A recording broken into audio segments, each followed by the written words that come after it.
मंडळी नमस्कार. मी सुजाता जोग. परिक्रमामध्ये आपलं स्वागत. स्कंदपुराणातलं मी बोलते आहे सध्या. तर गेल्यावेळी आपण समुद्रमंथनाची कथा पाहिली. इंद्राला सगळं अमृत मिळालं, म्हणजे देवांना सगळं अमृत मिळालं. मोहिनी रूप घेतलं होतं महाविष्णूंनी आणि अमृताचं वाटप केलं वगैरे, ही गोष्ट आपण पाहिली. सुरुवातीला मला एक सांगायचं आहे की आधीच्या समुद्रमंथनाविषयी मी बोलले होते. त्यावेळी आपल्याला दुर्वास मुनींनी दिलेल्या शापामधून समुद्रमंथन करावं लागलं असं आपण पाहिलं होतं. पण स्कंदपुराणामध्ये थोडीशी वेगळी गोष्ट मला मिळाली. इंद्र ज्यावेळी राजा होता ती अशी आहे. इंद्र ज्यावेळी राजा होता, अमरावतीमध्ये राज्य करत होता, त्यावेळी स्वर्गच तो. स्वर्गामध्ये सारखी नाच गाणी, अप्सरा आणि यक्षगंधर्व वगैरे, आत्ताच्या भाषेत बोलायचं तर सारखा उत्सव तर तो चालू होता. ते चालू असताना इंद्र अगदी गाण्यामध्ये वगैरे रंगून गेला होता. त्यावेळी आता देवांचे गुरु बृहस्पती आणि दैत्यांचे गुरु शुक्राचार्य हे आपल्याला ठाऊक आहे. तर त्यावेळी देवांचे गुरु बृहस्पती त्या सभेमध्ये आले, जिथे ते कार्यक्रम सगळा चालू होता तिथे ते आले. इंद्र रंगून गेला होता. इंद्राने त्यांना पाहिलं, ज्याला आजच्या भाषेत आपण नोटीस केलं, ते पाहिलं होतं. पण इंद्राने काय करणं अपेक्षित होतं की इंद्राने जागेवरनं उठायला पाहिजे, त्यांचं स्वागत करायला पाहिजे, त्यांना आसन द्यायला पाहिजे, हे सगळं करायला हवं होतं त्यांनी. पण त्यातलं त्यांनी काहीच केलं नाही. तो त्या गाण्यामध्ये रंगून गेला. बृहस्पतीने हे पाहिलं आणि त्यांना राग आला. ते तिथल्या तिथे अंतर्धान पावले. त्यांनी शाप दिला नाही आहे, अंतर्धान पावले. त्यानंतर थोडा वेळ असाच गेला. इंद्राला काही मनात नव्हतं की बृहस्पती गेले. नंतर त्या गाणं संपल्यानंतर इंद्राच्या लक्षात आलं की बृहस्पती आले होते आणि ते गेले कुठे. मग त्यांनी विचारलं की गुरु आले होते बृहस्पती, ते गेले कुठे. नारद पुढे झाले आणि म्हणाले, तू त्यांचा अपमान केला आहेस आणि जो गुरूंचा अपमान करतो, आईबापांचा अपमान करतो, त्यांची दुर्गती होते, त्यामुळे तुझं राज्य आता जाणार. इंद्र घाबरला.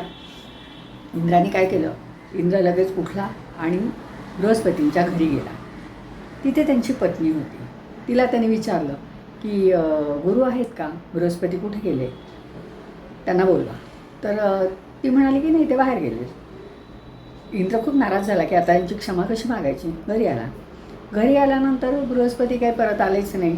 मग थोडे दिवस हळूहळू इंद्राची सगळी संपत्ती, राज्य सगळं जायला लागलं. ते जायला लागल्यानंतर अर्थातच राक्षसांनी आक्रमण वगैरे करायला सुरुवात केली. त्यानंतर मग विष्णूकडे, त्याआधी ब्रह्मदेवाकडे गेला इंद्र. तिथे त्यांनी त्यांना सांगितलं की असं असं सगळं झालं आहे. तर मग ब्रह्मदेव इंद्र आणि सगळ्या देवांना घेऊन विष्णूकडे क्षीरसागरावर गेले आणि तिथे त्यांनी सगळी परिस्थिती सांगितली. त्यावेळी विष्णूंनी त्यांना सल्ला दिला होता समुद्रमंथनाचा. ते आपण पाहिलं होतं. आता पुढे कसं झालं बघा. समुद्रमंथन झालं तरी इंद्र लढाई करत राहिला. त्यावेळी नारद त्याला म्हणाले की अरे, आता तुमचा विजय झाला आहे, तुम्हाला सगळ्यांना अमृत मिळाले सुद्धा, मग आता तू या सैनिकांना का मारतोयस, ते निष्पाप आहेत, तू सोडून दे ना, तुझं आता तुझं आलं आहे काम. मग इंद्राला ते पटलं आणि इंद्र सगळ्या लोकांना, देवलोकांना घेऊन अमरावतीला आला. आणि मग तिथे आल्यानंतर नारदांसह इतर ऋषींनी, ब्राह्मणांनी त्याला राज्याभिषेक केला, त्याला आणि शचीला. आणि इंद्र सुखेनैव राज्य करायला लागला. पण इंद्राच्या हे डोक्यातच नाही आहे की बृहस्पती गेलेले आहेत आणि आपण बृहस्पतीला मनवायला पाहिजे, त्यांना आणायला पाहिजे त्यांची समजूत काढून. तर इंद्राच्या काय ते डोक्यातच नव्हतं. मग आता पुरोहित कोण. तर अशावेळी विश्वकर्म्याचा पुत्र विश्वरूप हा पुरोहित म्हणून इंद्राच्या दरबारात काम करायला लागला. बाकी यक्ष किन्नर वगैरे सगळं नेहमीचं चालू होतं. इंद्राचं राज्य खूप छान चालू होतं. पण हा विश्वरूप काय करी, यज्ञ करायचा, तो पुरोहितच होता ना. आणि यज्ञ केल्यानंतर त्यातला काही वाटा, 3 वाटे करायचा तो, त्यातला 1 वाटा तो असुरांना द्यायचा, दानवांना द्यायचा.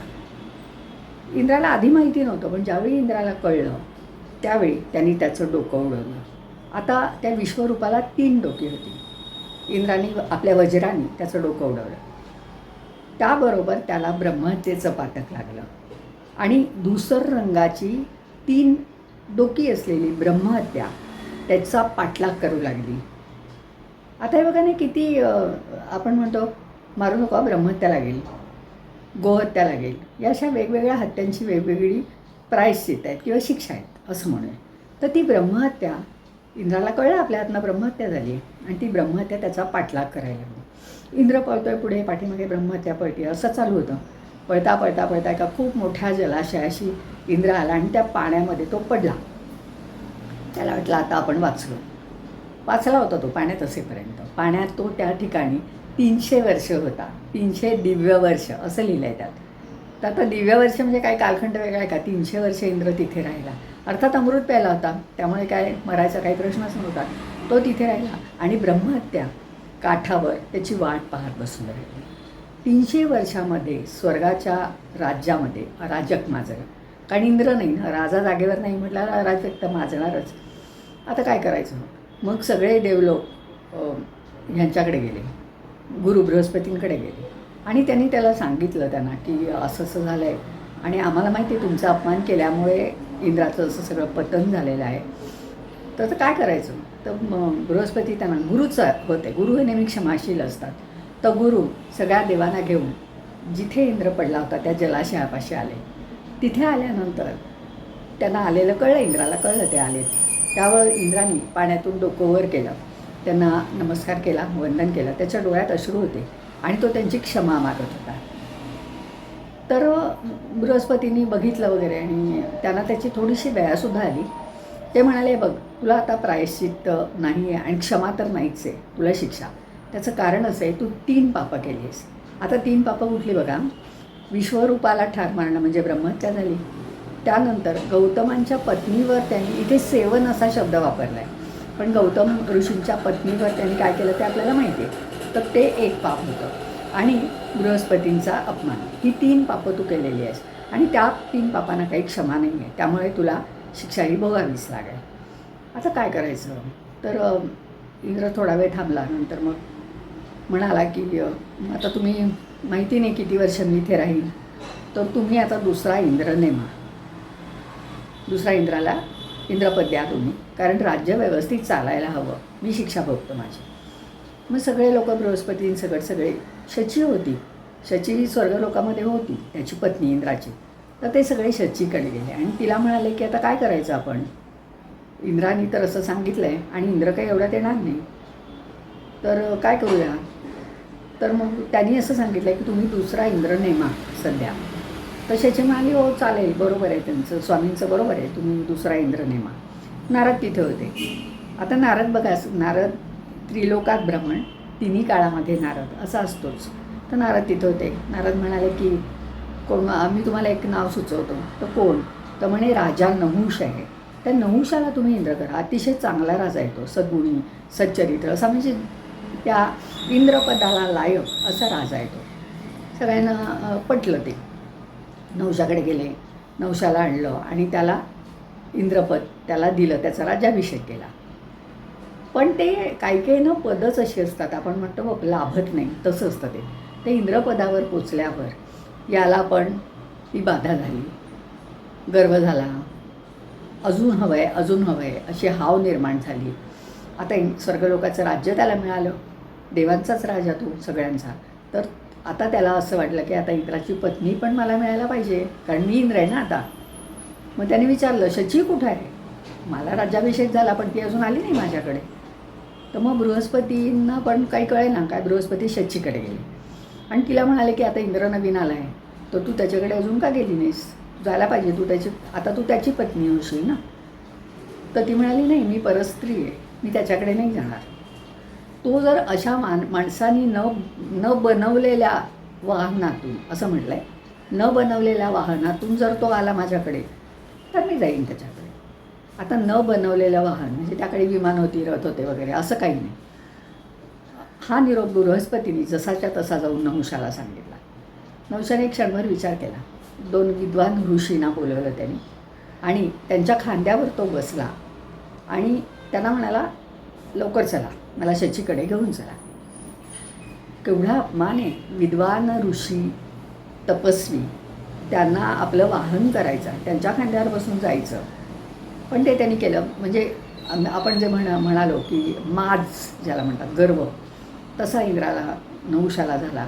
चांगले पण होतं नहुषाचं, ते नाहीसच झालं आणि तो त्यांच्या खांद्यावरनं निघाला. थोड्या वेळ तो घाई करतो. त्याला इतकी, म्हणजे आपण कामेच्छा म्हणतो तसं, की त्याला असं झालं होतं की कधी एकदा मी शचीकडे पोचतो आणि तिला आपलीशी करतो. तर त्यांना म्हणाला, लवकर चला, किती हळू चालताय तुम्ही. त्यावेळी त्यांनी सर्प असा शब्द वापरला. पण सर्प शब्दाचा अर्थ मला म्हणजे संस्कृतमध्ये काही वेगळा अर्थ आहे का हे काही मला कळलेलं नाही. त्यामुळे काय झालं की त्यातल्या 2 ब्राह्मणांपैकी एक ब्राह्मण कोपला, कारण हा सारखा सांगत होता लवकर चला लवकर चला.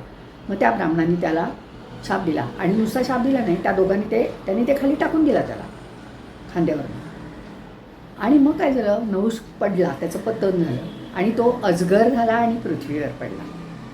नहुषाचा अजगर झाला, तो पृथ्वीवर पडला, नहुषाचं पतन झालं. आता नहुष नाही, आता पुन्हा एकदा इंद्र नाही म्हणून सगळे परत शचीकडे आले आणि तिला म्हणाले की असं असं झालं आहे. तो येत होता त्या वाहनातनं, म्हणजे दोघांच्या खांद्यावरनं, पण असं झालं आणि तो पडला आणि त्याचा आता अजगर झाला, काय करायचं. तर ती म्हणाली तुम्ही माझ्या स्वामींकडे जा आणि बघा काय ते. तर तोपर्यंत या त्यांचं बृहस्पतीनं कळलं होतं अंतर्ज्ञानाने की हा जो विश्वरूप होता, हा विश्वरूप साधा नव्हता. एक प्रकारे इंद्राने विश्वजिताची हत्या केली, ते खूप चांगलं केलं, कारण तो एक यज्ञ करत होता की ज्याच्यामध्ये देव लोक या सगळ्यांना ठार मारायचं होतं, त्यांचा नाश करायचा होता. त्यामुळे बृहस्पतीनं हे कळल्याबरोबर सगळ्या देवलोकांना घेऊन ते परत इंद्राकडे गेले आणि त्याला म्हणाले की हे बघ, तुझी विश्वरूपाची जी तू हत्या केलेली आहेस ती योग्य आहे, कारण तो तुमचा देवांचा आणि सगळ्या लोकांचा नाश करणार होता, त्यासाठी तो यज्ञसुद्धा करत होता. त्यामुळे तू आता त्याचं पाप तुला आता लागलेलं नाही, तेव्हा तू ब्रह्मतेचं पाप तुझं गेलेलं आहे, तेव्हा तू तर पाण्याच्या बाहेर आहे आणि अमरावतीला चल. आणि मग इंद्राला फार बरं वाटलं की बापरे, 300 वर्ष 400 वर्ष आपण इथे राहिलो, तर आपण जाणार. बाहेर आला आणि अमरावतीला गेला सगळ्यांच्याबरोबर. मग त्याला ऋषीनी आणि यांनी शचीला आणि त्याला पुन्हा एकदा याच्या स्वर्गलोकाच्या गादीवर बसवला. पुन्हा एकदा इंद्र राजा झाला. पण इंद्र राजा झाला इथे संपलेलं नाही आहे, कारण विश्वरूप जो होता तो विश्वकर्म्याचा पुत्र होता. आणि विश्वकर्म्याला ज्यावेळी कळलं की आपल्या विश्वरूप नावाच्या मुलाला आपल्या मारलेलं इंद्राने, त्यावेळी विश्वरूप तर काही स्वस्थ बसणारच नाही, तो काहीतरी करणार. तो काय करणार ते आपण पुढच्या वेळी पाहूया. आता मी इथे थांबते.